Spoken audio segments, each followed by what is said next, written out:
As individuals, we live in a world and society now that focuses so much on meaningless, casual, oversaturated sex. As an individual, we don't truly want for sex. Rather, we desire fulfillment of a human need for intimacy. This liberalist, feminist, demonic lie of sexual liberation is not giving you actual freedom, because ultimately those who give in to those animalistic urges are indeed slaves to the impulse, driven blindly by the underlying need for human connection and intimacy. We are created physically, emotionally, psychologically, and spiritually wired on a meticulous scientific level to constantly and perpetually seek and long for connection, because the state of human incarnation, or incarnation into this extremely dense material world, is a state of heaviness that makes us strikingly aware of our temporary lack of access to the spiritual realm behind the veil. The human soul achingly longs for reunification with God, the Creator, our spiritual source. We are the unity of God.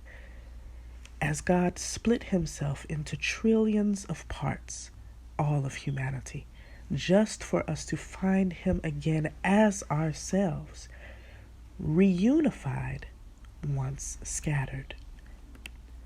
So what we seek in connection and intimacy is the reflection of our whole, healed, and unified self. Indeed, to go one step further, we are truly seeking to see Source Creator as ourself, face to face in another. This is the mystery of 1 Corinthians 13 and 12, my favorite scripture. Think about it. When we are born as human beings, we never see our own faces.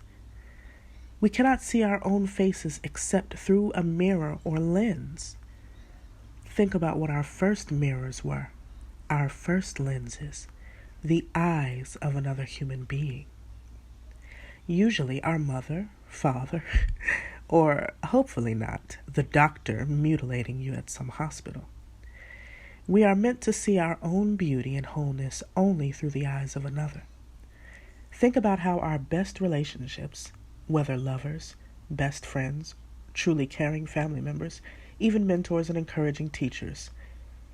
In our best relationships, someone tends to see the best in us, the wholeness in us, the divine in us, before we see it in ourselves. This is what we seek truly rather than sex.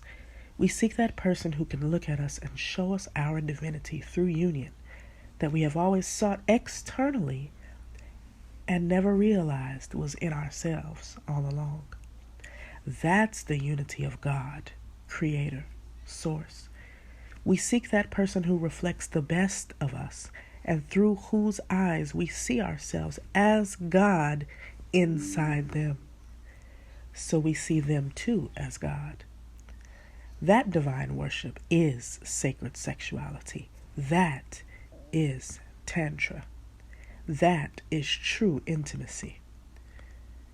You don't experience that just seeking to scratch that itch, satisfy that carnal, base biological urge, or indulge that ego through casual sex, calling it sexual liberation.